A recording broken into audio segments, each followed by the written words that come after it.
Jen and I married right out of college. We were both 23, convinced cheap Chinese takeout and passion were enough to build a life. We had our first kid, Lily, before the student loans stopped calling. Our second, Max, arrived 2 years later. The stress of diapers, debt, and double shifts cracked whatever glue held us together. By the time Max turned 5, we could have taught masterclasses in silent dinners. We split when the kids were 7 and 9, and the breakup was strangely polite, like two coworkers cleaning separate mugs before quitting time. I insisted on 50-50 custody. Jen agreed without blinking. We lived 10 minutes apart and were both hands-on parents. But her lawyer slid in the state's standard child support line item anyway, $600 a month from me to her. I questioned it. Jen smiled and said, "Don't rock the boat. It's what the forms say." I wanted everything finalized before we poisoned the peace, so I signed. For 3 years, the arrangement limped along. Mondays and Tuesdays with me, Wednesdays and Thursdays with her, alternating weekends. I paid the $600 on the dot, plus half of extracurriculars, plus whatever random expenses exploded out of school newsletters. Jen never missed a chance to remind everyone she was doing it all on her own, even though I was packing lunches at 5 a.m. and coaching Max's soccer team while still sending her money.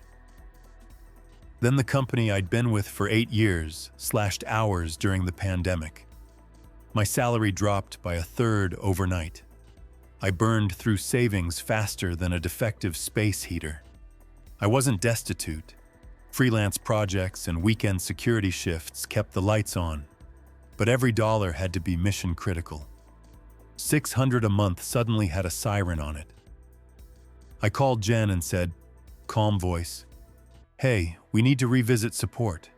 We have equal custody, and my income is down. Let's run new numbers."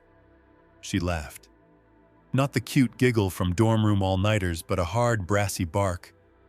"Don't start, Mike. You're lucky I'm not asking for more. Courts always side with the mom. You want to be labeled a deadbeat? Keep pushing." I swallowed. "I've never missed a payment."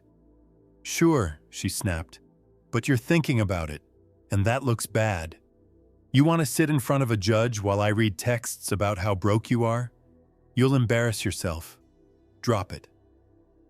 If she'd shown me her budget, explained why she needed every cent, I might have relented. Instead, she threatened to drag the kids through court as leverage. Something flipped. Jen didn't view the money as support. To her, it was a scoreboard. My pride, my hours with Lily and Max, my quiet compliance, all proof she was winning. Fine. Game on. Revenge tastes better slow-cooked. I spent 2 weeks reading every statute on child support deviation and every forum post from dads who'd wrangled the system. Common thread. Documentation is oxygen. So I started collecting. First, I pulled 3 years of bank statements and highlighted every child-related cost I'd covered besides the mandated $600. School clothes, doctor copays, braces deposits, sports fees. I scanned receipts into a folder labeled Evidence Expenses. Next, I tracked Jen's lifestyle creep. She'd started an Instagram side hustle selling wellness crystals and affiliate leggings. Public posts, public proof. I archived every brag with date stamps.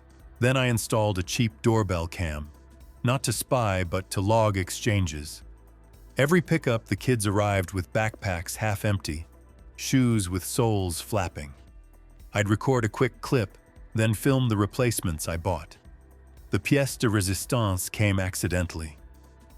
During one tense drop-off, Jen ranted for 15 minutes in my driveway, while Lily and Max hid in the car.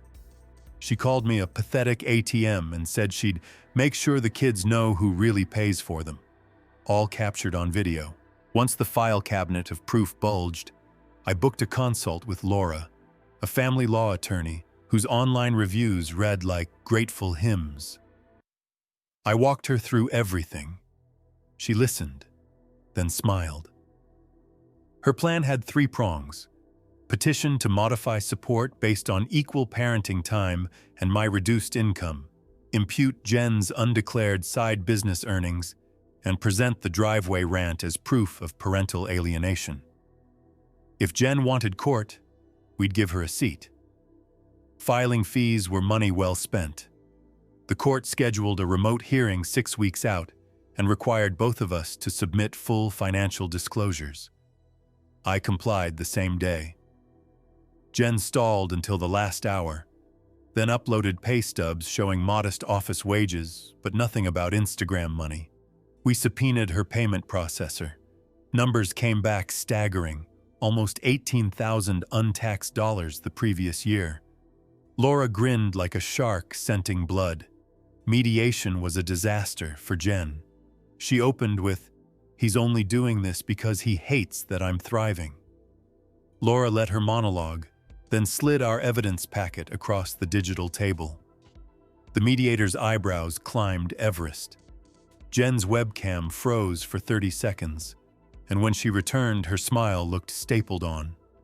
She tried pivoting to emotional accusations. "Mike's unstable, the kids say he yells." I produced phone logs showing she called the kids during my parenting time only once, plus the soccer volunteer roster with my name in bold. Her own texts to me were peppered with threats to poison them against you. The mediator suggested 0 support and equal custody. Jen refused. She wanted $600 plus attorney fees, plus a clause banning me from introducing girlfriends.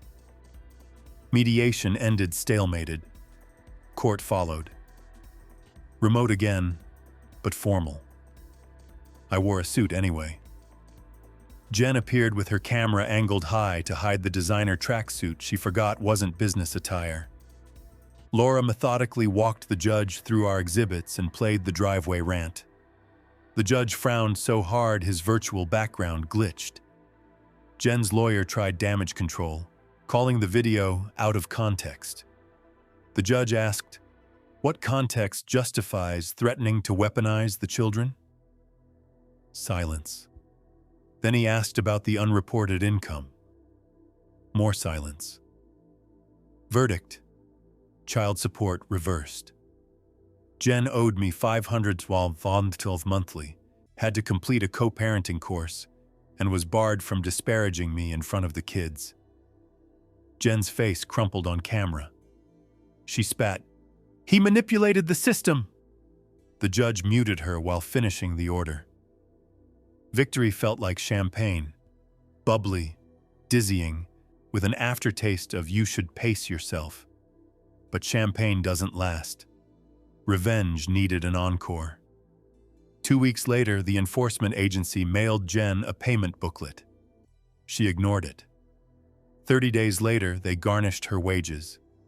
She texted an all-caps tirade, "You're starving the kids." I replied with a screenshot of the order and "follow the law." Penalties stacked like Jenga blocks. Meanwhile, the IRS flagged her undeclared income. An audit letter hit her mailbox. She pounded on my door while the kids were at school, shouting that I'd ruined her life. I filed a harassment report. The audit snowballed into back taxes plus penalties.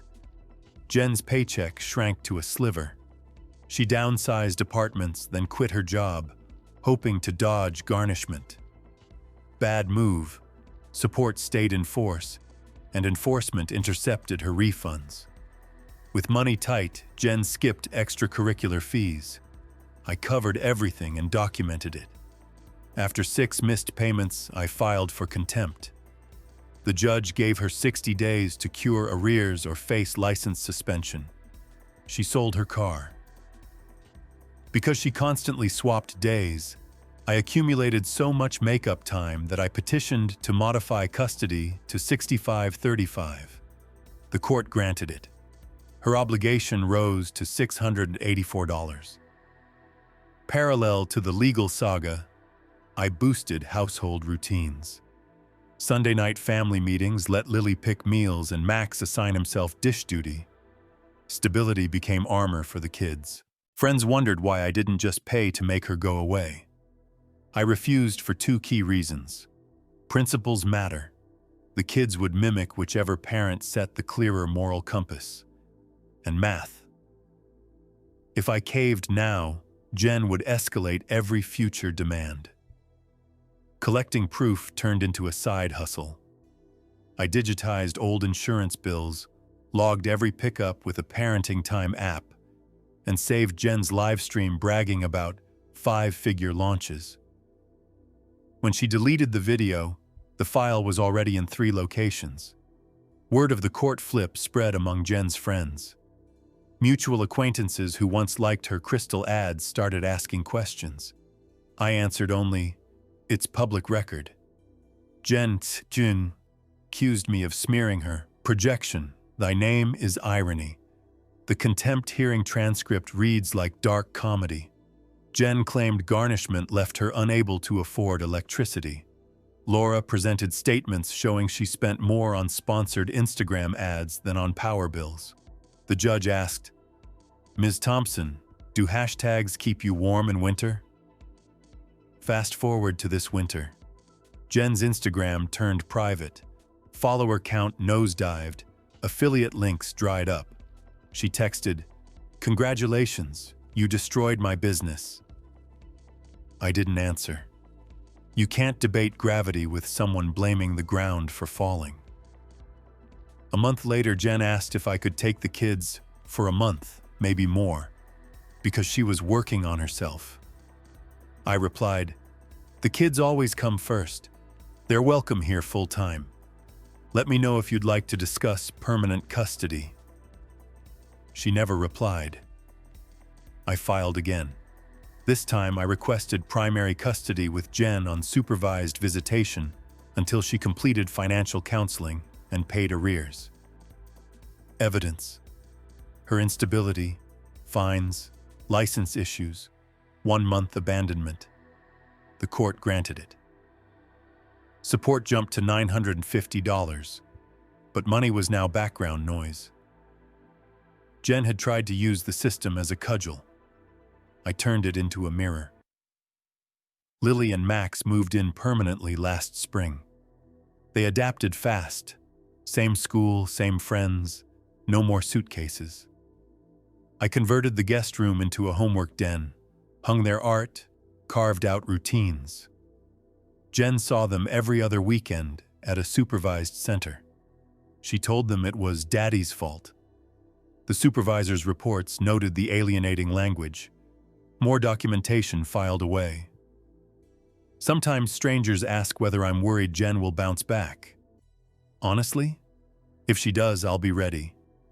I keep receipts like a dragon hoards gold and therapy appointments like clockwork. So if your ex calls you a deadbeat for seeking fairness, remember, the best response isn't rage texting or public shaming. It's a folder of PDFs, an attorney who loves paperwork, and patience. Turn their threats into exhibits, their lies into leverage, and their hubris into the rope they'll use to hang every false narrative. Revenge isn't always fireworks. Sometimes it's the quiet click of a court clerk's stamp, the soft whir of a wage garnishment printer, the steady drip of change until the bucket they meant to drown you in fills instead with their own consequences. Somewhere in that drip, you'll find the sweetest sound, justice arriving on time, with interest.